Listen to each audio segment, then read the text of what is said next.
नमस्कार, मैं अभिषेक पांचाल आप सबका स्वागत करता हूं टीवी 9 भारतवर्ष के डिजिटल प्लेटफॉर्म पे। इस वक्त मैं मौजूद हूं एम्स नई दिल्ली में और बीते कई दिनों से देश भर में डेंगू के मामले काफ़ी तेज़ी से बढ़ रहे हैं। बीते दिनों कुछ मरीजों की मौत भी हुई है। तमिलनाडु से लेकर पश्चिम बंगाल तक और दिल्ली एनसीआर में डेंगू का बुखार एक बड़े खतरे के रूप में बढ़ रहा है। एक्सपर्ट्स आशंका जता रहे हैं कि आने वाले दिनों में केस और भी बढ़ सकते हैं। डेंगू को लेकर आज भी लोगों में जानकारी का काफ़ी अभाव है। कई मामलों में देखा जाता है कि जब मरीज़ की हालत बिगड़ जाती है तो लोग उसको अस्पताल में लेकर पहुंचते हैं। ऐसे में इस बीमारी के बारे में लोगों को जानकारी होना बहुत ज़रूरी है। डेंगू को लेकर कई सवालों का जवाब जानने के लिए आज हम एम्स में मौजूद हैं और जो भी डेंगू के को लेकर लोगों के मन में सवाल होते हैं उनको जानेंगे। इसके लिए हम बातचीत करेंगे एम्स नई दिल्ली में मेडिसिन डिपार्टमेंट में एडिशनल प्रोफेसर डॉक्टर नीरज निश्चल जी से। डॉक्टर साहब, बहुत बहुत स्वागत है आपका टीवी 9 भारतवर्ष पे। Thank you. सर, इस वक्त हम देख रहे हैं कि बुखार का मौसम है, डेंगू भी बढ़ रहा है, टाइफाइड भी बढ़ रहा है, कुछ लोगों को मलेरिया भी हो रहा है। कई बार क्या होता है कि बुखार में लोग पहचान नहीं पाते कि बीमारी कौन सी है। तो इन तीनों में हम जो डिफ्रेंशिएट कैसे करें? देखिए, सिर्फ क्लिनिकल फैक्टर्स पे पूरी तरह से डिफ्रेंशिएट करना एक चैलेंज हो सकता है। डेंगू बुखार जो है, नॉर्मली अगर आपके घर में मच्छर वगैरह हैं, आसपास के लोगों को भी इस तरह की कोई बीमारियां बुखार हुआ है तो काफ़ी हाई पॉसिबिलिटी होती है, क्योंकि घर में इसका अटैक रेट काफ़ी ज़्यादा होता है। उसके अलावा ये जो बुखार है, हाई ग्रेड फीवर होता है, इसमें बॉडी एक काफ़ी ज़्यादा होता है, आंखों के पीछे दर्द होना, हेडेक होना, जो आपके कमर में दर्द होना, हाथ पैरों में दर्द होना, ये सारे साइन सिम्टम्स हैं जो कि हमें एक पॉइंटर देता है कि ये मरीज़ को डेंगू हो सकता है। उसके अलावा जो है आपके शरीर पे जो एक रैश बन जाता है, वो भी काफ़ी कॉमनली हम डेंगू के मरीजों में देखते हैं। मलेरिया के जो मरीज़ हैं, नॉर्मली उनमें एक टिपिकल पैटर्न में कुछ ड्यूरेशन में हाई फीवर, जो ठंड के साथ, काफ़ी ठंड और चिल्स के साथ जो बुखार आता है, और उसके साथ जो है बुखार अपने आप फिर नीचे आता है। जबकि डेंगू में नॉर्मली बुखार इतनी जल्दी खुद से नीचे नहीं आता है। इनफैक्ट जो पैरासीटामोल वगैरह भी हम देते हैं, उससे भी बेसलाइन शुरू में वो टच नहीं होता है। टाइफॉइड की बीमारी धीरे धीरे, उसमें बुखार धीरे धीरे बिल्डअप होता है, एंड सिंस वो एक बैक्टीरियल इन्फेक्शन है जिसमें जब तक हम एंटीबायोटिक नहीं देंगे वो बीमारी ठीक नहीं होती है। तो कोई भी बुखार जो 5 दिन से ज़्यादा प्रोलॉन्ग हो रहा है, उसमें हमें फिर पॉसिबिलिटी जो है एक टाइफॉइड की रखनी पड़ती है। जी सर।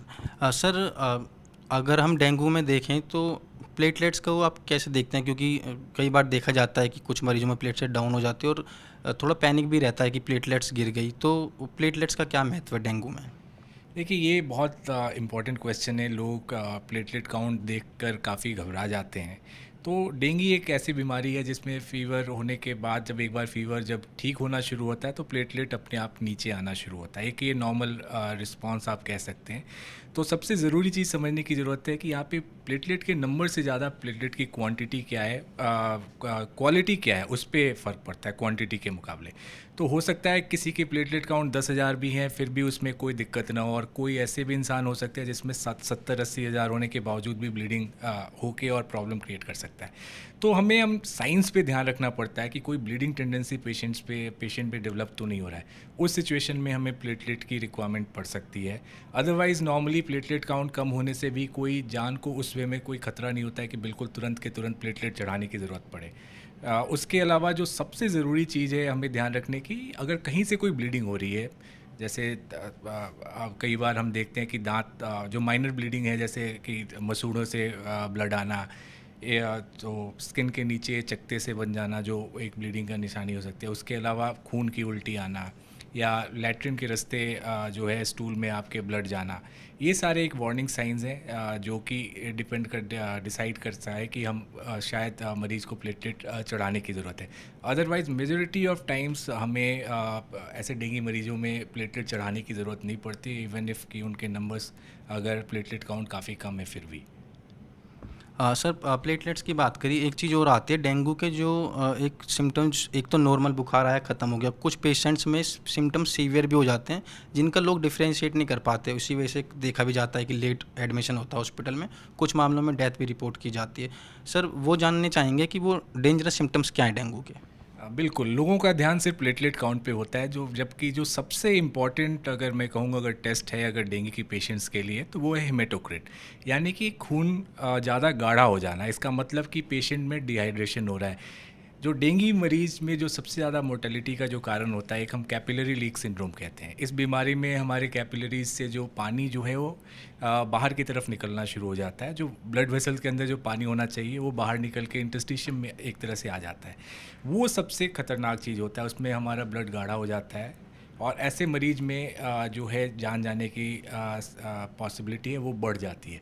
तो इसलिए जब बुखार उतरता है तो हम प्लेटलेट के बजाय पेशेंट के क्लिनिकल सिम्टम्स पे हम ध्यान देना पसंद करते हैं कि कोई ब्लीडिंग टेंडेंसी तो नहीं है, पल्स रेट बढ़ तो नहीं रहा है, मरीज़ को कुछ ज़्यादा पेट में दर्द, ज़्यादा वॉमिटिंग, सांस लेने में तकलीफ़, पेशेंट को लगेगा कि उसकी हार्ट रेट काफ़ी ज़्यादा है। ये सारे वार्निंग साइंस है जिस पे हमें ध्यान देने की ज़रूरत है। ये एक पॉइंटर है कि पेशेंट्स में कैपिलरी लीक सिंड्रोम जैसी पॉसिबिलिटी है, खून ज़्यादा गाढ़ा हो रहा है, अगर हीमेटोक्रिट सीरियसली बढ़े जा रहा है तो ऐसे में पेशेंट पे हमें ज़्यादा ध्यान रखने की ज़रूरत होती है। मैं यहाँ कहूँगा कि लोगों को लगता है कि डेंगू के ट्रीटमेंट में हमें कोई फैंसी दवाई की ज़रूरत है, नहीं। मैं सिर्फ ये कहूँगा कि बुखार के लिए पैरासीटामोल, और ये इंश्योर करना है कि आप अपने आप को हाइड्रेटेड रखिए, अच्छे से पानी पिए। ये दो सिंपल तरीक़ों से आप मैक्सिमम मरीज़ को, डेंगू के मरीज़ को सिम्टोमेटिक ट्रीटमेंट के साथ ही ठीक कर सकते हैं। सर, आपने ट्रीटमेंट की बात करी और कोई बताया कि कोई फैंसी दवाई भी नहीं है। कुछ हम देखते हैं कि कुछ लोग डेंगू में अल्टरनेटिव ट्रीटमेंट की तरफ भी चले जाते हैं, जिनको हम देसी नुस्खे कहते हैं। उनको उनका यूज़ कितना सही है? देखिए, कोई साइंटिफिक प्रूवन बेसिस अभी तक नहीं है। मुझे पता है आप कई मरीज़ हैं जो पपीते के पत्ते के जूस की आप बात करते हैं, बकरी के दूध की बात करते हैं, लेकिन इसमें कोई ऐसा हमारे पास एविडेंस नहीं है कि जिसके से हम कह सकें कि ये एक्चुअल में जो है बीमारी को ठीक करने में काम आते हैं। इनके पीछे यूज़ करने के पीछे रीज़न ये है कि लोगों को लगता है कि इससे प्लेटलेट बढ़ेगा। जैसे मैंने बताया कि प्लेटलेट के नंबर्स इस बीमारी की सिवियरिटी को उस वे में ज़्यादा डिफ़ाइन नहीं करते हैं जितना कि हेमेटोक्रिट, जो ब्लड के कॉन्सेंट्रेशन की जो मैं बात कर रहा था, कैपिलरी लीक सिंड्रोम की बात कर रहा था। इन सब नुस्खे में ये प्रॉब्लम है, जैसे पपीते के पत्ते का जूस, उससे पेशेंट को काफ़ी ज़्यादा गैस्ट्राइटिस हो सकता है, वॉमिटिंग करना शुरू कर सकता है, इसमें डिहाइड्रेशन बढ़ जाएगी और बीमारी और कॉम्प्लिकेट होने की पॉसिबिलिटी हो जाती है। तो मैं कहूँगा कि कोई भी ट्रीटमेंट लेने से पहले डॉक्टरी सलाह ज़रूर ले, और जो प्रूवन बेनिफिट वाले जो ट्रीटमेंट ऑप्शंस हैं उसी पे हमें भरोसा करना चाहिए। सर, डेंगू में एक चीज़ और देखने में आती है कि कुछ, जैसे हर बीमारी में होता है कि कुछ पर्टिकुलर लोगों को रिस्क ज़्यादा होता है कि नॉर्मल लोगों को उस बीमारी से उतना खतरा नहीं है, दूसरे व्यक्ति को हो सकता है। क्या कुछ ऐसा डेंगू में भी है सर? बिल्कुल, कोई भी इन्फेक्शन जो कोमॉर्बिडिटी वाले लोग हैं, जिनमें स्पेशली कोमॉर्बिडिटी कंट्रोल नहीं है, या एक्सट्रीम ऑफ एजेस वाले जो लोग हैं, यानी काफ़ी छोटे बच्चे, एल्डरली लोग हैं, जो कोमॉर्बिडिटी से मतलब है मेरा कि अगर डायबिटिक कोई है, हाइपरटेंसिव है जिनका बीपी ठीक से कंट्रोल नहीं है, उसके अलावा जो आपके किडनी के मरीज़ हैं, जो ब्लड थिनर्स वगैरह पे जो पेशेंट्स हैं, ऐसे लोगों को ज़्यादा ध्यान रखने की ज़रूरत है। जो प्रेग्नेंट पेशेंट्स हैं उन्हें भी अपने को ध्यान रखने की बहुत ज़रूरत है। ऐसे लोगों में बीमारी के कॉम्प्लिकेट होने की पॉसिबिलिटी हमेशा रहती है। सर, आखिरी सवाल, बेसिकली हर बीमारी पे एक ही चीज़ होती है, prevention is better than cure. तो डेंगू को लेके सरकार भी जागरूकता चलाती है साफ़ सफाई को लेके, तो कैसे, कौन से प्रिवेंटिव मेजर्स हैं जो हर लोगों को अपनाने चाहिए, खासकर अभी जो डेंगू का खतरा जिस तरह से बढ़ रहा है उसको देखते हुए? जो स्वच्छता अभियान है, जो हमने बात हमेशा करते रहते हैं, स्वच्छता ही बीमारियों को दूर रखता है। ये बहुत पहले से लोगों को पता है, लेकिन जब तक बीमार नहीं पड़ते उनका ध्यान उस पर नहीं जाता है। ठीक है, सरकार अपना अवेयरनेस कैंपेन चलाते रहेगी, लेकिन ये हमारी जिम्मेवारी है एक रिस्पॉन्सिबल सिटीज़न होने के साथ कि हमें पता है कि हर साल इन सीज़न में डेंगू मलेरिया आता ही आता है, और कारण भी हमें पता है कि हम घर में पानी इकट्ठा होने देते हैं, आसपास पानी इकट्ठा होने देते हैं जहाँ पे मच्छर पनपते हैं और फिर हमें बीमार करते हैं। तो ये हमारी बहुत रिस्पॉन्सिबिलिटी मैं कहूँगा कि है कि घर में कहीं भी पानी इकट्ठा, घर या घर के आसपास पानी इकट्ठा ना होने दें।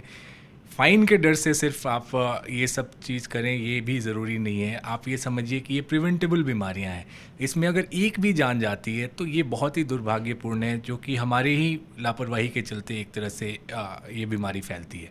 तो मैं कहूँगा कि एक जान भी उतनी ही कीमती है एज़ कम्पेयर टू कि 100 जाने जाएँ। तो मैं कहूँगा साफ़ सुथरा रखें अपने घर और आसपास को, आसपास के लोगों को में भी अवेयरनेस फैलाएं कि अपने घरों को वो साफ़ रखें, ताकि मच्छरों से होने वाली बीमारी या पानी से जो भी ये बीमारियां फैलती हैं उस पे हम कंट्रोल पाएँ, और बेवजह जो जाने जाती हैं, जो हॉस्पिटल पे बर्डन बढ़ता है, उसको हम कम कर सकें। डॉक्टर साहब बहुत बहुत धन्यवाद हमें समय देने के लिए। तो डॉक्टर साहब का कहना है कि डेंगू में जो सबसे ज़्यादा ज़रूरी चीज़ है वो है साफ़ सफाई का ध्यान रखना। हम अपने आसपास साफ़ सफाई रखें और मच्छरों को पनपने ना दें। अगर मच्छर नहीं पनपेंगे तो डेंगू का खतरा बहुत ही कम रहेगा। तो सभी लोगों को डॉक्टर साहब का संदेश यह है कि डेंगू से बचाव के लिए साफ़ सफाई बहुत ज़रूरी है। मैं अभिषेक पांचाल आप सबसे अलविदा लेता हूँ। TV9 भारतवर्ष पर आप देश और दुनिया से जुड़ी बाकी तमाम खबरें भी देखते रहिए। बहुत बहुत धन्यवाद।